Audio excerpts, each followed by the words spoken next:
कहते हैं जब इंसान की नीयत साफ हो तो किस्मत भी उसके दरवाजे पर दस्तक देती है। आज मैं आपको एक ऐसे साधारण आदमी की कहानी सुनाने जा रहा हूं जो लकड़ी काटता था, लेकिन किस्मत ने उसे ऐसे मोड़ पर ला खड़ा किया जहां उसने देखा सोने की खान, दौलत के पहाड़ और 40 खूंखार चोर। ये कहानी है अली बाबा और 40 चोरों की। बहुत समय पहले की बात है। अरब के किसी दूर दराज इलाके में एक छोटा सा गांव था जहां गर्मी इतनी होती थी कि रेत भी जल उठती थी, लेकिन वहां का आसमान साफ और दिलों में सच्चाई थी। इसी गांव में रहता था एक गरीब लकड़हारा, अली बाबा। सादा जीवन, सच्चा दिल और एक ईमानदार सोच। वो रोज सुबह अपने गधे के साथ जंगल की ओर निकलता, लकड़ियां काटता, उन्हें बाजार में बेचता। जो मिलता उसमें बीवी मर्जिया और उसका छोटा भाई कासिम किसी तरह पेट पालते। मगर कासिम अली बाबा से एकदम उलट था। उसने एक अमीर व्यापारी की बेटी से शादी की थी।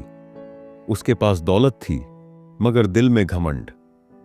एक दिन अली बाबा जंगल में लकड़ियां काट रहा था कि तभी उसने कुछ घोड़े सर पर दौड़ते सुने और देखा 40 घोड़े सवार, आंखों में दरिंदगी, कपड़ों में तलवारें। वो डर के मारे एक बड़े पत्थर के पीछे छिप गया और देखा वो सब एक गुफा के सामने रुके। फिर उनका सरदार आगे आया और एक जादुई शब्द बोला, खुल जा सिमसिम। गुफा का दरवाजा अपने आप खुल गया और एक एक करके सभी चोर अंदर चले गए। अली बाबा की आंखें फटी की फटी रह गईं। गुफा क्या थी? एक खजाना था। सोना, चांदी, हीरे, जवाहरात, जितनी दौलत उसने कभी सपने में भी नहीं देखी थी, वो वहीं रुका रहा। जब सब चोर बाहर निकले और बंद हो जा सिमसिम कहकर चले गए, तब अली बाबा ने हिम्मत दिखाई। उसने धीरे से कहा, खुल जा सिमसिम। दरवाजा फिर खुल गया। अली बाबा अंदर गया और थोड़ा सा सोना अपने थैले में भरकर वापस घर आया।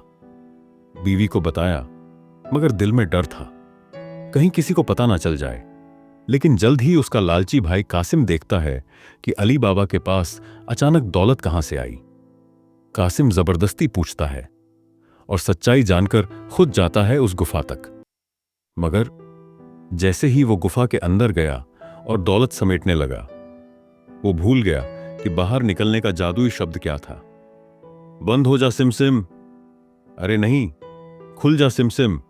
अरे वो क्या था?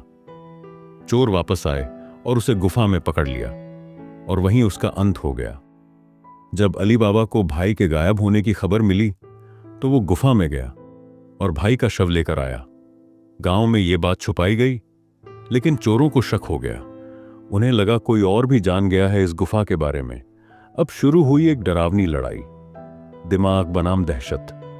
चोरों ने अली बाबा के घर का पता ढूंढ निकाला, एक एक करके घुसने लगे।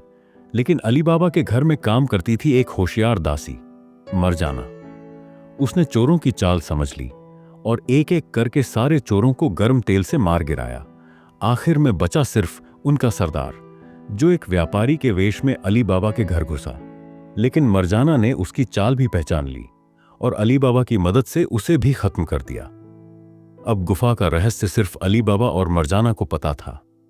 अली बाबा ने उस खजाने को गरीबों में बांटा और अपनी सादगी कभी नहीं छोड़ी। कहानी हमें सिखाती है कि दौलत से ज्यादा जरूरी है नियत, चालाकी से ज्यादा जरूरी है सच्चाई। अली बाबा ने अगर लालच किया होता तो वो भी अपने भाई की तरह मारा जाता, लेकिन उसका दिल साफ था, इसलिए किस्मत ने भी उसका साथ दिया। और याद रखिए, जिंदगी में जब भी कोई गुफा आपकी आंखों के सामने खुले तो सोच समझकर कदम रखिए, क्योंकि हर खुल जा सिमसिम के पीछे एक बंद हो जा भी होता है।